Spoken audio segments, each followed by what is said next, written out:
For 9 years, Caleb Hayes lived among blueprints, pre-dawn test flights, and the quiet hum of a hangar that never truly slept.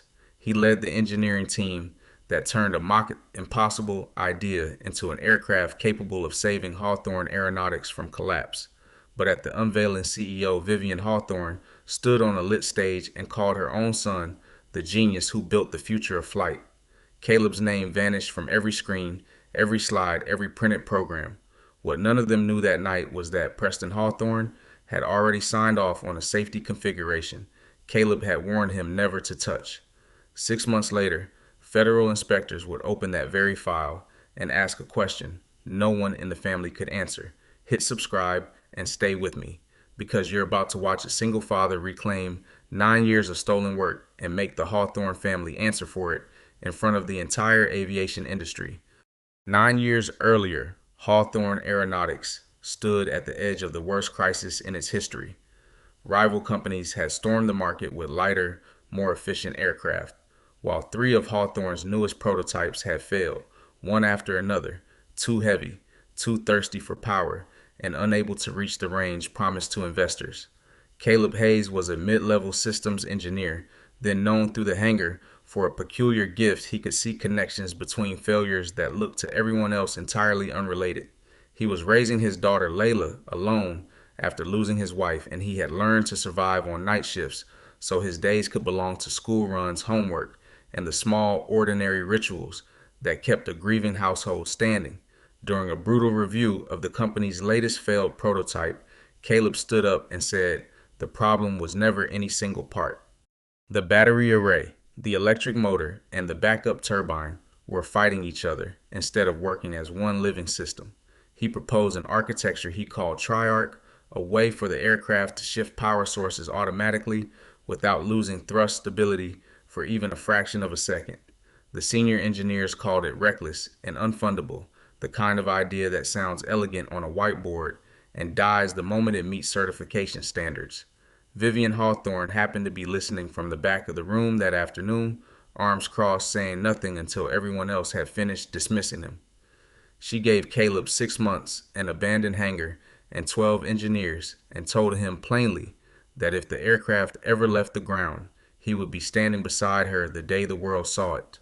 Her handshake was firm and unhesitating, the kind of gesture that felt at the time like the beginning of something rare and lasting between two people who simply wanted the same impossible thing to exist. He believed her completely because at that point in his life, no one had ever given him a reason not to. The hangar smelled of cold concrete and machine oil, its ceiling so high that voices echoed strangely whenever the crew called out measurements across the floor. Caleb papered one entire wall with diagrams drawn by hand before anyone trusted him with proper design software, and at night, after Layla had fallen asleep on a cot in his cramped office, he would stand alone in front of that wall and trace the lines with his finger, as though memorizing a face. Some evenings, a supplier's truck arrived late, headlights cutting through the dark bay doors, and Caleb would help unload crates himself, rather than wait for morning, because every day lost felt like a day stolen from his daughter's future. Vivian rarely spoke of numbers or deadlines during those early visits. Instead, she asked about the aircraft's soul, as she liked to call it, and seemed genuinely hungry for his answers, nodding along as he described a machine that could sense its own failing heartbeat and correct itself before anyone on the ground noticed. It was easy in those quiet hours to mistake her attention for partnership. 6 months became 2 years, then 5, then 9 each folding into the next until the calendar itself seemed to lose meaning inside that windowless hangar. Caleb guided the development of what would become the Aurelia X1 from a crude half-functioning test frame into a regional passenger aircraft running on a hybrid electric propulsion system nobody else in the industry had managed to certify. He never claimed to have built every part himself, and he made a point of crediting the structural team, the electronics group, the aerodynamic specialist, and the flight test crew in every internal memo. But every critical system still crossed his desk because only he seemed able to hold the entire aircraft in his head as a single breathing whole rather than a collection of separate machines bolted together. It was Caleb who designed Cross Shield, a fail-safe, that could isolate a failing power line in an instant without stealing thrust from the engine still working the system that gave Aurelia its real chance at safety certification. Along the way, he missed birthdays and school recitals, slept more nights than he could count on a cot behind his office, and once quietly used his own savings to help a young engineer stay afloat after the project's budget was slashed without warning. Vivian appeared during the most critical overnight tests, always at the right moment, always calling Caleb the only person alive who could save Hawthorne Aeronautics from itself. She promised him the title of Chief Design Engineer, a real ownership stake, and eventually his own research division once Aurelia was finished, and she had a way of making even her harshest demands sound like the deepest kind of trust. Caleb believed her because for 9 years she had never once given him a reason not to, until the night the Aurelia X1 completed its first successful test flight and the ground crew erupted in exhausted, disbelieving joy. Caleb stood on the tarmac, surrounded by the team that had lived this project with him while Vivian watched from the glass observation deck above, smiling in a way he would later understand had nothing to do with him at all. The very next morning, she gathered the senior staff and announced that her son was returning to lead what she called the final phase of the program. That first flight had lasted only 11 minutes, yet Caleb remembered every second, the way other people remembered weddings or the births of their children. He remembered the particular shudder of the landing gear, retracting the way Audrey Bell's voice cracked with relief over the radio, and the strange, disorienting silence that settled over the hangar the instant the engines cut. Layla had come to watch that day, 17 and half asleep, in the observation stands, and she told her father afterward that she had never seen him cry before, not even at her mother's funeral. He told her it was not sadness only, 9 years finally exhaling out of his chest at once, for one single morning standing on that tarmac with grease still under his fingernails. Caleb let himself believe the hardest part of his life was finally behind him, and that whatever came next could only be easier. Preston Hawthorne arrived with the title of Vice President of Innovation, despite never setting foot in the hangar during the 8 hardest years of the project's life. On his first walk through the facility, he ran a hand along Aurelia's fuselage, called it his family's aircraft, and asked Caleb to prepare a full technical briefing so he could present it to investors as though he had lived every hour of its creation. Caleb agreed without much protest, assuming Preston's role would stay confined to finance and public messaging, a reasonable place for a man with no engineering background and an expensive business degree. Instead, Preston began inserting himself into technical reviews within days. He renamed the Triarch propulsion architecture Hawthorne Adaptive Propulsion and insisted the family crest appear on every simulation slide shown to the board. Then he pushed to strip weight from the aircraft ahead of the launch by removing a redundant protective layer inside cross shield, the very safeguard designed to keep one electrical fault from cascading into a second. Caleb objected immediately, explaining that the layer existed precisely, so a single point of failure could never take down the whole propulsion system at once. In front of the assembled engineering staff, Preston mocked him openly, calling him a man with the mindset of a mechanic. Someone too frightened of risk to understand what it actually took to build a product worth billions, his laugh carrying across the hangar floor, while several engineers who had worked beside Caleb for years suddenly found something urgent to study on their tablets rather than meet his eyes. Vivian did nothing to defend him. Instead, she told Caleb almost gently that he needed to show more respect toward the future leader of the company. It was Mara Klein who discovered that Caleb's title had quietly been changed in documents, prepared for the board, downgraded from chief design engineer to senior technical contributor without any conversation, warning, or explanation. Archival footage of Caleb inside the hangar began disappearing from the promotional videos being cut for the launch, replaced by newly filmed shots of Preston standing beside the aircraft in a pressed blazer. When Caleb confronted Vivian directly, she told him investors needed a face that was young, magnetic, and carried the Hawthorne name, and promised that once the funding round closed, he would receive full and proper recognition in every official record. Then Mara placed a new patent filing in front of him, one listing. Preston Hawthorne, as the primary inventor of the Triarch propulsion system Caleb had designed 9 years earlier, before Preston had ever heard the words hybrid electric propulsion spoken aloud. She handed it to him in the hallway outside a records office, glancing over her shoulder as though the paper itself might get her fired for existing in his hands. Caleb read it twice, standing there, then a third time sitting in his car. Afterward, certain some clerical mistake had to explain a name that had never once appeared in any design review, any test log, any late night phone call about a failing prototype. He thought of the whiteboard sketches from 9 years earlier, the ones Vivian herself had photographed on her phone the very first week, and wondered whether those images even still existed anywhere outside his own memory.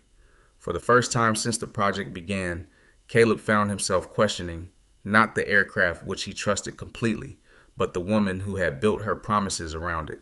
He carried the patent filing straight up to the executive floor, not asking to own the aircraft, only asking that the historical record reflect the people who had actually built it. Vivian reminded him in the calm and practiced tone of someone reciting a memorized argument that Hawthorne Aeronautics had paid his salary, supplied every material, and carried every ounce of financial risk across 9 long years. In her view, that meant Caleb had already been compensated in full for whatever he believed he contributed. Caleb answered that ownership of a company did not grant anyone the right to falsify who had invented something. She slid a new contract across the desk offering a substantial bonus, a limited equity stake, and the title of Deputy Chief Technical Officer on the condition that he sign a statement confirming Preston had shaped the aircraft's core architecture from the very beginning, and that he formally transferred technical responsibility to Preston before the upcoming certification review with federal regulators. Caleb understood at once that his signature would not simply flatter a lie.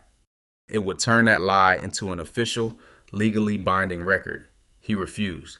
Vivian's tone shifted instantly, and she called him a man blinded by wounded pride, reminding him that no one outside Hawthorne would ever have the money to finish translating his sketches into a working aircraft.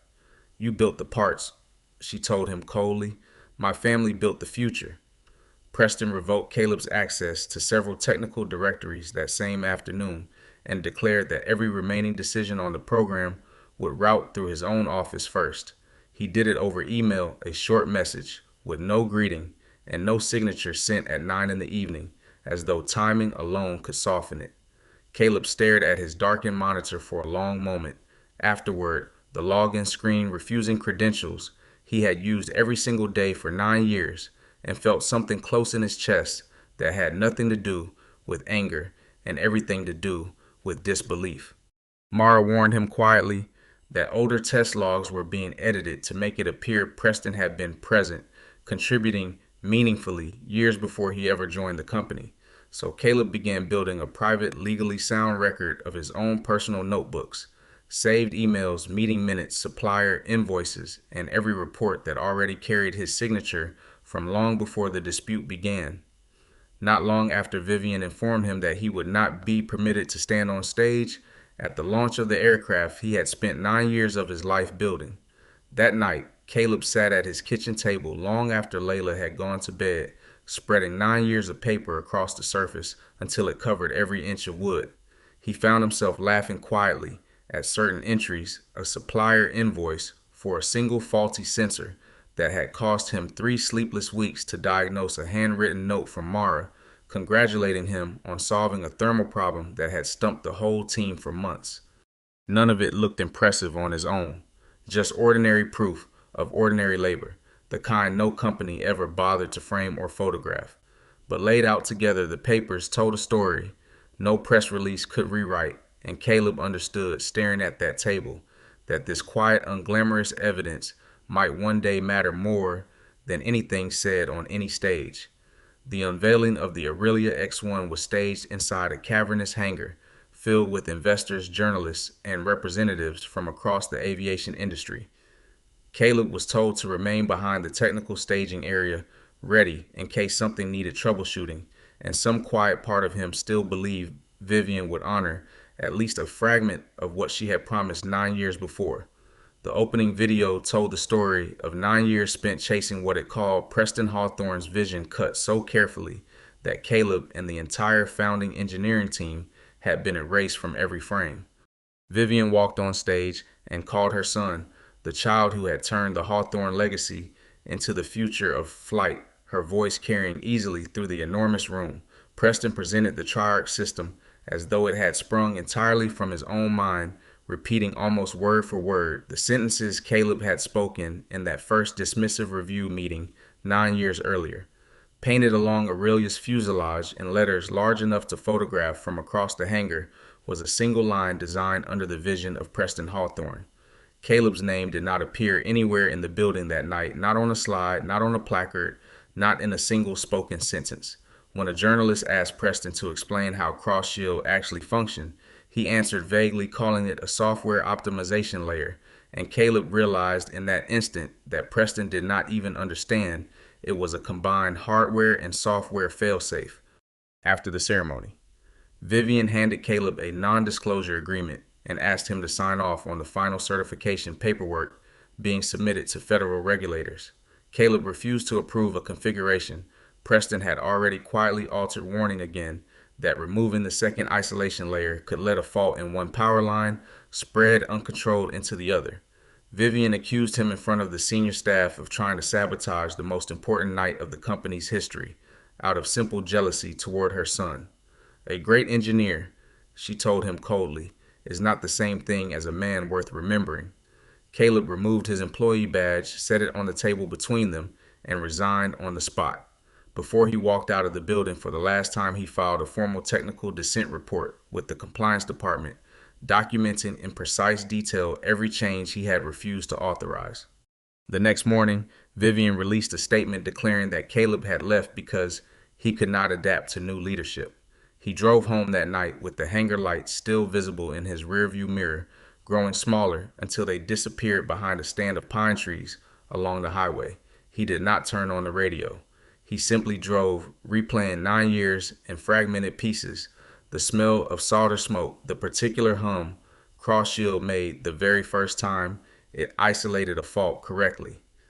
The sound of Layla's voice on the phone the day he told her the aircraft had finally flown. When he reached his driveway, he sat in the car a long while before going inside, unwilling to let his daughter see his face until he had rearranged it into something steadier. Layla was waiting up anyway, a habit she had never quite outgrown, and she did not ask what happened. She simply made 2 cups of tea and sat with him at the table, in silence, the same table still covered in 9 years of paper. Vivian moved quickly to control the story. She described Caleb publicly as a disgruntled engineer who had exaggerated his role and tried to claim ownership over property that had never belonged to him, and several aviation outlets quietly canceled scheduled interviews with him rather than risk a public conflict with the Hawthorne name. Preston took full control of the engineering team and pushed to accelerate the program so Aurelia could complete a demonstration flight before the next major funding round. Mara and Audrey repeatedly objected to removing the second layer of Cross Shield's protection, and Preston accused them of clinging to loyalty toward a man who no longer worked there, threatening more than once to replace them both.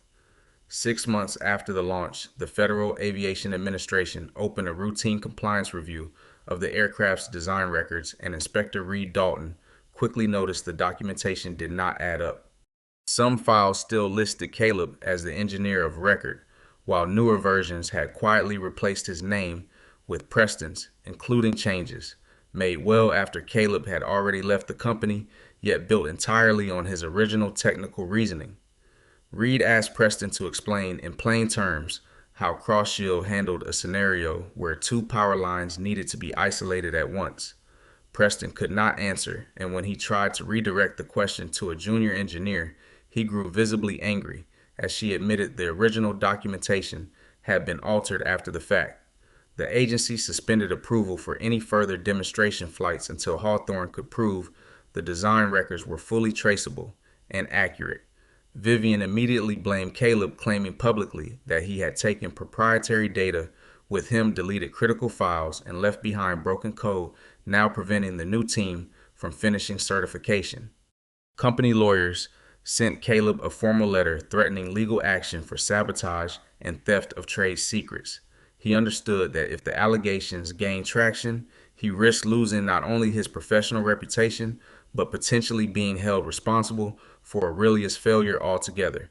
It was only later that Reed discovered Caleb's original safety descent report had in fact been filed before his resignation and had somehow been removed entirely from the documentation submitted to federal regulators. Reed Dalton was not a man given to speculation, and he had built his entire career on the principle that paper trails did not lie even when people did.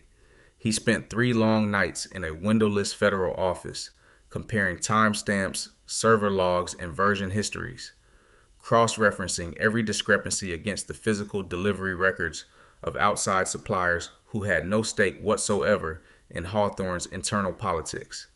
What emerged troubled him more than any single lie could have, because the pattern was not sloppy or accidental. It was deliberate, methodical, and clearly the work of someone with enough authority to edit history without ever leaving an obvious fingerprint.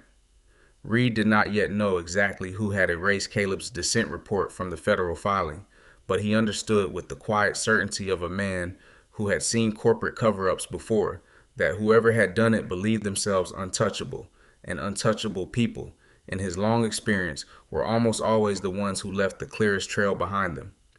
Even without full federal approval, Preston pushed for a high-powered ground demonstration to reassure nervous investors before the next round of funding closed. He instructed the team to temporarily disable one of CrossShield's early warnings, insisting it was oversensitive, and made Aurelia look unstable in front of an audience that needed confidence, not caution.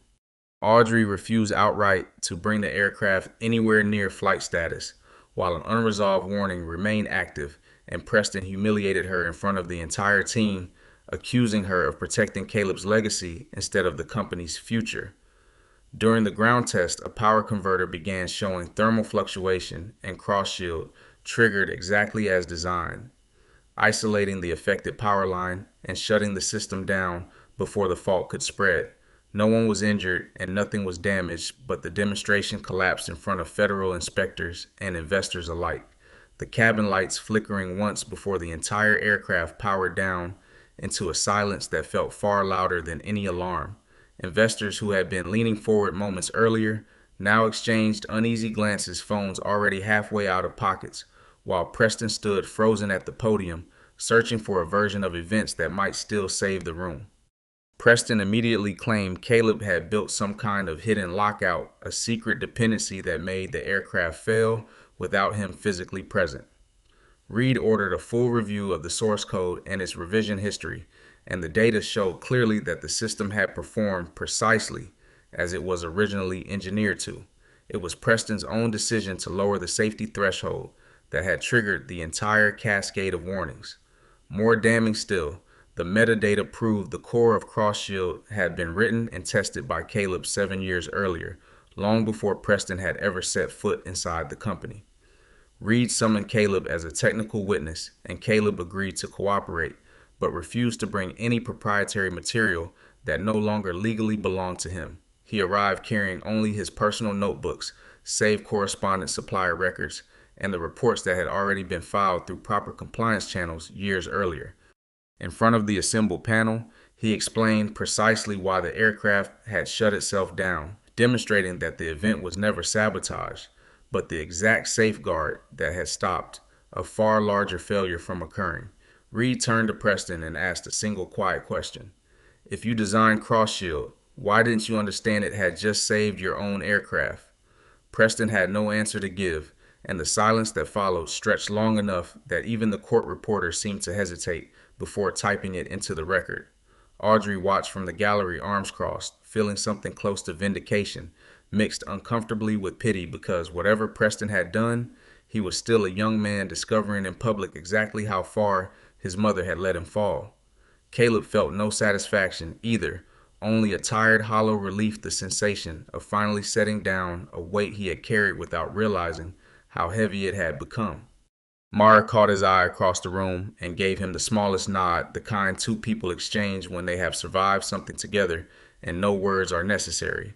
Outside the hearing room, reporters had already begun gathering, sensing that whatever story Hawthorne Aeronautics had spent months constructing was about to collapse in full public view. Vivian requested a private meeting with Caleb before the FAA opened a formal investigation into the program.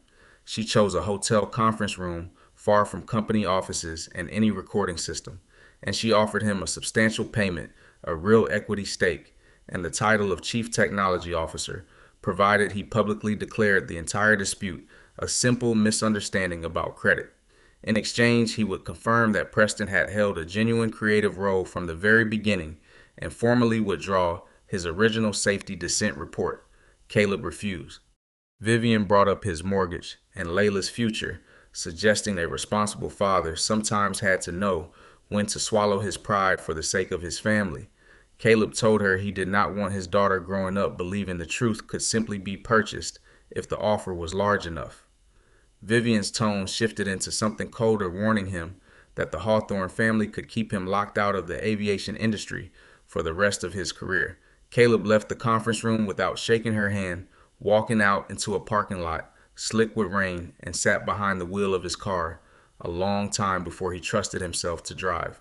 He thought of the 6 months Vivian had first promised him back when the hangar was cold and empty, and nobody believed the aircraft would ever leave the ground, and wondered when exactly her admiration for his work had curdled into something closer to ownership of him as a person. Around the same time, Mara stumbled onto an automated archive. The company's legal team had apparently forgotten to purge containing internal emails that proved Vivian had been planting the image of a genius Preston more than a year before the public launch. One message read that nobody would invest $2 billion in the story of a single father working alone in a hangar, but they would absolutely invest in a Hawthorne.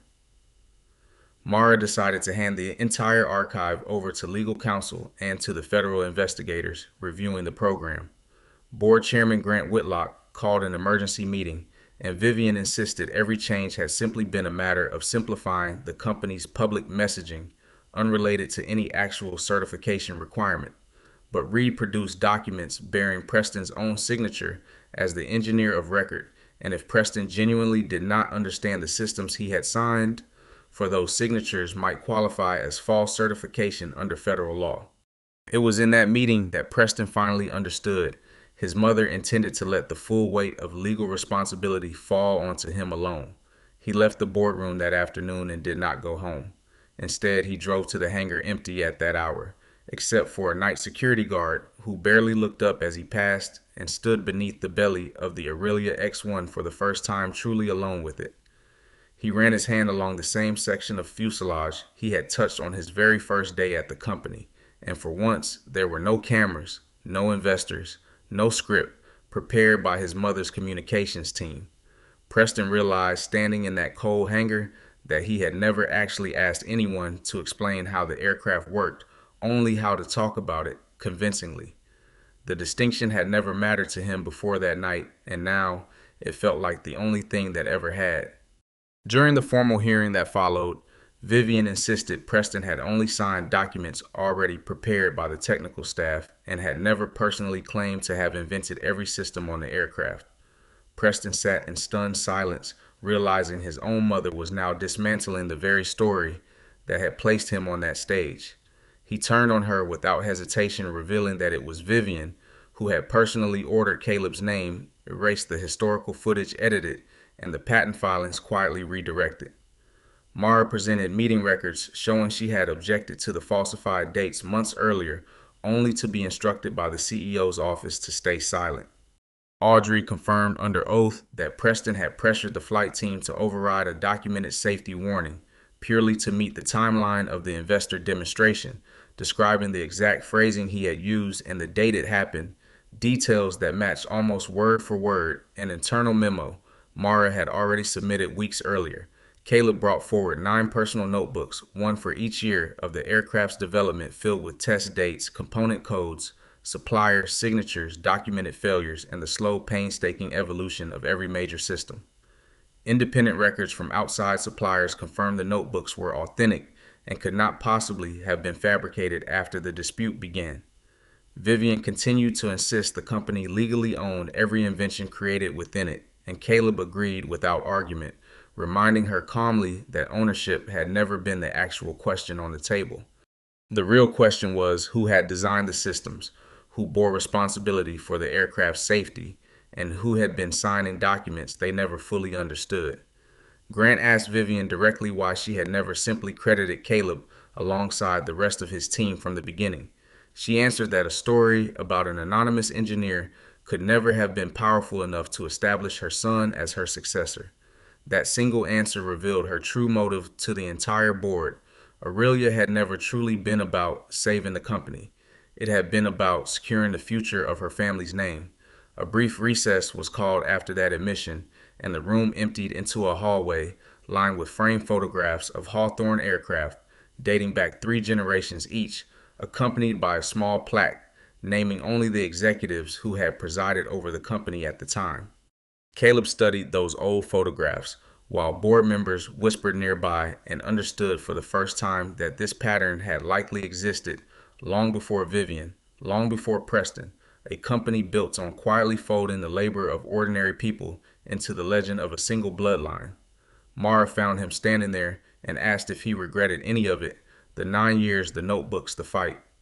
Caleb told her he only regretted believing even briefly that loyalty alone could ever be enough to protect the truth.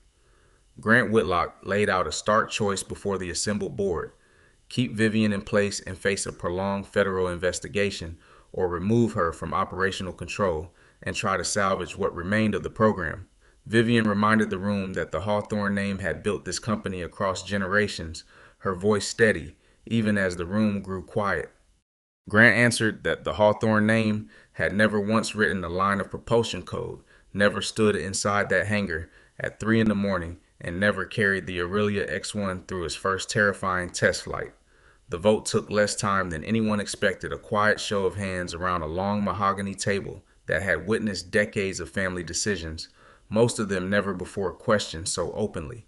The board voted to suspend Vivian as chief executive, remove Preston from the program entirely, and referred his certification signatures to the legal department for full review. Federal regulators did not grant immediate approval, but agreed to give Hawthorne the chance to correct its documentation, restore the original safety configuration, and rebuild a fully traceable design history from the ground up. The company organized a formal public briefing to address everything that had unraveled over the preceding months. For the first time, a screen displayed the true development timeline of the Aurelia X1 listing: Caleb, Mara, Audrey, and every engineering team that had shaped the aircraft across 9 demanding years. Caleb was formally recognized as lead systems architect, not the sole creator of the aircraft, but the person who had guided its core architecture from the first sketch to its final, certified form. Standing before the assembled press, Caleb refused to humiliate Preston or celebrate Vivian's downfall in front of the cameras. He said simply that the aircraft had been built by hundreds of hands, and that no single person, regardless of family name, ever had the right to erase the rest in order to build a legend for themselves. Vivian stood at the back of the room and watched Caleb walk toward a stage she had once forbidden him from ever standing on. Somewhere near the back of the hangar, a photographer captured an image that would later run in half a dozen industry publications. Not of the aircraft itself, but of Caleb standing beneath its wing, with his hand resting flat against the fuselage, the way a man might rest his hand on the shoulder of someone he had carried through a very long illness. Several younger engineers, people who had joined only in the final 2 years of the program, found themselves seeing him clearly for the first time, understanding at last why the veterans on the floor had always deferred to him so quietly. Caleb did not accept the board's offer to become chief engineer of the entire company right away. He laid out a short list of conditions first. Full and permanent credit had to be restored for every member of the original engineering team. An independent safety division needed to be established, answering to no single executive and free from interference by the CEO's office. No leader within the company would ever again be permitted to override a documented technical warning simply to protect the public launch date, and anyone signing a certification document would be required to genuinely understand the responsibility their signature represented. The board accepted every condition without objection. Caleb returned to the hangar, not to restore the Hawthorne family's reputation, but to finish what an entire team had given nearly a decade of their lives to build. Cross Shield was restored to its original configuration, and the Aurelia X1 passed the remaining certification tests, finally clearing the way to resume its flight program in full. During the aircraft's first public flight after the crisis, Layla stood quietly beside the ground crew along the runway, her presence brief and unremarkable, never once pulling focus from the moment itself. Inside the aircraft's technical bay hung a small plaque engraved with the names of every team that had contributed to the program, and Caleb's name appeared no larger than any other beside it. Layla asked her father why he had not placed his own name first above everyone else, tilting her head the way she had as a small girl whenever a grown-up explanation failed to satisfy her. Caleb told her that Vivian's mistake had been trying to turn the work of hundreds of people into the story of one, and he was not going to correct that lie by telling a smaller version of the same one. Layla considered that for a moment, then smiled in a way that reminded him powerfully of her mother, and said that maybe that was the whole difference between the two of them and the family that had once tried to erase him. The Aurelia X1 lifted off into a clear morning sky, engines humming steady and sure above the runway. 9 years had once been taken from Caleb on a lit stage in front of strangers who never knew his name, but as the aircraft climbed higher into the light, the truth finally rose with it carried inside the very machine it had built.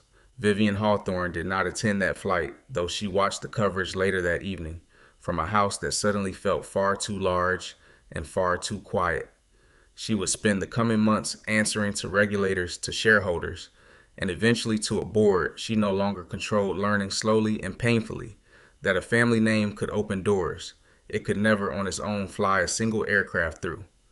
Preston chose to stay on at Hawthorne Aeronautics in a far smaller role, enrolling quietly in night courses on propulsion systems, determined for the first time in his life to actually understand something rather than simply narrate it to a room full of strangers. He kept a single photograph from launch night pinned inside his locker, not as a trophy but as a reminder of how easily confidence could be mistaken for competence, and how much harder the second one was to earn. Caleb never asked him to apologize, and Preston never quite managed to, but in the months that followed, there grew a version of respect neither of them had expected, built slowly out of small things, a question asked honestly, an answer given without posturing the ordinary decency two people can offer each other once the need to perform has finally fallen away.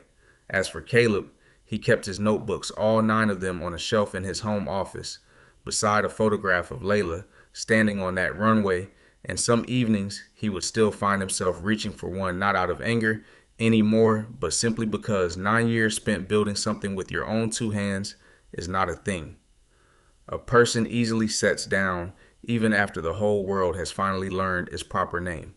If this story stayed with you, do one thing before you go. Subscribe and leave a comment about a time your own work was claimed by someone else, because more people live this than ever. Say it out loud. Share it with someone who needs the reminder, and stay close for the next story.